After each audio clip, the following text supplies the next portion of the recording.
Jared Abou Ghanem a écopé d'une lourde peine. Celui que l'on surnomme l'ex-braqueur des stars a été condamné par la cour d'assises de Paris à 10 ans de réclusion criminelle pour une affaire d'extorsion et séquestration en bande organisée.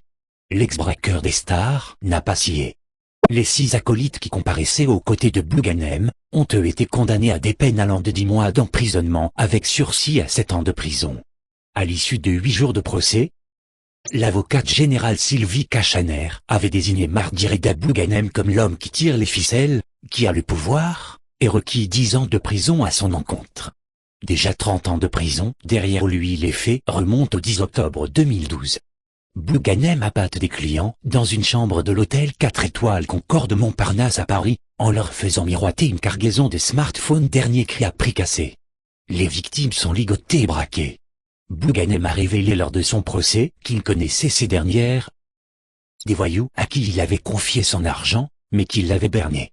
Il affirme que ces hommes ne savaient pas qu'il était au courant que son argent avait disparu, et qu'il avait monté ce coup pour récupérer son bien, 300 000 € selon lui. Une forme de vengeance. Il ne s'en cache pas, selon l'avocate générale, et une arnaque entre arnaqueurs qui n'aurait sans doute jamais été révélée au grand jour sans la présence d'un invité surprise le jour des faits. Charlie Amselem, un commerçant israélien à l'affût de bonnes affaires, avait en effet vendu la vente de smartphones par un contact, et s'était montré intéressé. Dans la chambre de l'hôtel Concorde Montparnasse, il avait été menacé d'un couteau de cuisine et d'un pistolet, ligoté, et forcé de revêtir un gilet explosif, qui s'avéra factice.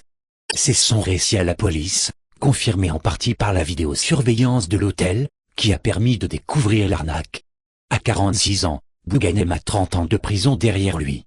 Dans les années 1990, la presse l'avait qualifié de braqueur des stars, quand il se faisait passer pour un émir du Golfe pour extorquer de l'argent à des comédiens ou aux producteurs du boys band de B3.